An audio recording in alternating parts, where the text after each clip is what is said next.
Halo, Shalom. Selamat pagi anak-anak. Bagaimana kabar kalian hari ini?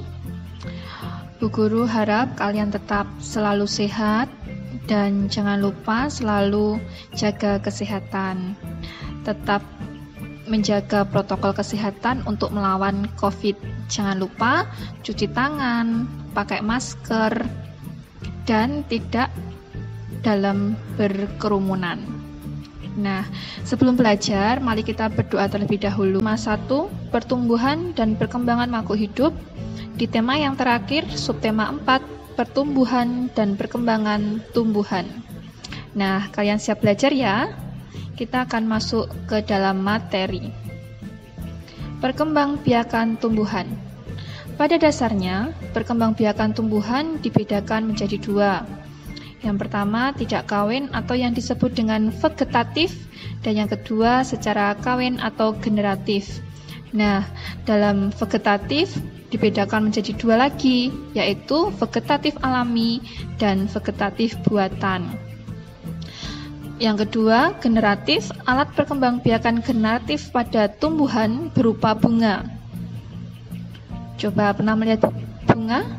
Nah, bunga terdiri dari kelopak, ada mahkota, benang sari atau alat kelamin jantan, dan putik alat kelamin betina.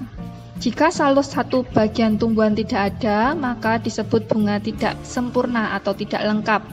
Bagian yang berperan dalam perkembangbiakan secara generatif adalah putik dan benang sari.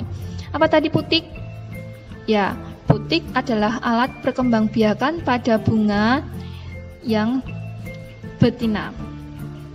Dan benang sari adalah alat perkembangbiakan pada bunga yang jantan.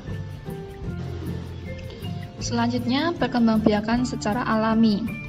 Perkembangbiakan alami dapat dibedakan ada 4. Yang pertama, biji, tunas, umbi, dan spora. Nah, kita nanti akan belajar satu-satu, mulai dari biji, terus tunas, umbi, lalu spora. Perhatikan ya. Yang pertama, perkembangbiakan tumbuhan dengan biji. Tumbuhan dewasa berbunga dan menghasilkan buah. Di dalam buah terdapat biji. Biji berkembang menjadi tanaman baru tumbuh menjadi dewasa dan berbuah. Contoh tanaman atau tumbuhan yang perkembangbiakannya dengan biji: pohon mangga, pohon jeruk, dan semangka. Perhatikan gambar. Di situ ada gambar biji.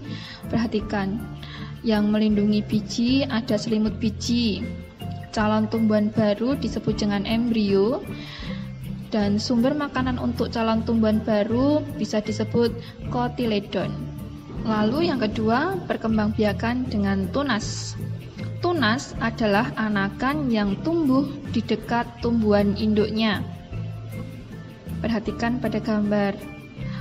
Tumbuhan apa saja ya yang perkembangbiakannya dengan tunas? Di situ ada pohon pisang. Nah, pada pohon pisang, tunas pisang tumbuh dari batang yang ada di dalam tanah. Tunas pisang tumbuh menjadi tumbuhan baru di sekitar induknya. Coba kalau kalian yang di sekitar rumahnya ada pohon pisang, coba kalian nanti lihat ya. Lalu pohon bambu. Pohon bambu juga berkembang biak dengan tunas. Anakan pohon bambu akan tumbuh di dekat tumbuhan induknya. Lalu yang ketiga adalah daun cocor bebek. Ada juga tunas yang tumbuh di dekat daunnya. Contoh tanaman cocor bebek seperti itu. Yang ketiga, perkembangbiakan tumbuhan dengan umbi. Nah, umbi, cara perkembangbiakannya ada 3. Yang pertama ada umbi batang. Contoh tumbuhan yang berkembangbiak dengan umbi batang ada kentang dan umbi jalar. Yang kedua, perkembangbiakan umbi lapis, ada bawang dan bunga bakung. Perkembangbiakan dengan umbi akar, contohnya ada wortel dan singkong. Nah, dari perkembangbiakan umbi tadi kan ada 3. Yang pertama ada umbi batang, umbi akar, dan umbi lapis. Nah, kira-kira apa toh persamaan dan perbedaan dari ketiga umbi tersebut? Coba kalian baca atau lihat pada tabel. Ada persamaan ketiga umbi itu. Yang pertama, kalau persamaannya terdapat di dalam tanah, tempat menyimpan cadangan makanan, dapat digunakan sebagai alat perkembangbiakan. Lalu perbedaannya, perbedaan antara umbi batang, umbi akar, dan umbi lapis. Kalau umbi batang itu terbentuk dari batang yang mengembang. Tumbuh tunas pada bagian umbi batang, memiliki akar tunggang. Umbi akar terbentuk dari akar yang mengembang. Tumbuh tunas pada bagian umbi akar, memiliki akar serabut. Yang ketiga, umbi lapis terbentuk dari lapisan daun yang tersusun bertumpuk, tumbuh tunas pada bagian pangkal daun, dan memiliki akar serabut. Banyaknya bintik-bintik hitam pada daun disebut kumpulan spora. Spora terletak di bagian belakang daun. Bentuk spora seperti biji tetapi sangat halus. Lihat pada gambar, itu adalah contoh tumbuhan yang berkembang biak dengan spora, adalah paku-pakuan. Nah, paku-pakuan ini adalah tumbuhan yang tidak berbunga ya anak-anak. Jadi tumbuhan paku-pakuan itu tumbuhan yang tidak berbunga, juga tidak memiliki biji. Tumbuhan ini tumbuh sendiri karena spora yang halus itu akan diterbangkan oleh angin. Perkembangbiakan tumbuhan secara buatan. Perkembangbiakan buatan adalah perkembangbiakan tanaman dengan bantuan manusia. Perkembangbiakan buatan yaitu dengan cara mencangkok, stek, dan menempel. Tapi untuk pembelajaran hari ini kita hanya akan belajar mencangkok saja. Untuk stek dan menempel nanti di materi berikutnya. Mencangkok. Mencangkok tanaman adalah cara paling mudah dan murah untuk mengembangbiakkan tanaman. Apa toh kelebihan dan kekurangan mencangkok? Lihat pada tabel. Kelebihan, tanaman tumbuh lebih cepat dari biasanya, mutu tanaman lebih baik dari tanaman induknya. Kekurangannya, tanaman lebih mudah roboh, dan akar tanaman hasil mencangkok lebih rapuh. Nah, sekarang bagaimana ya cara mencangkok tanaman?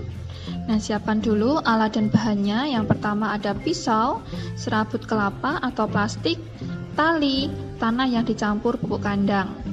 Langkah-langkah mencangkok. Yang pertama, pilih dahan.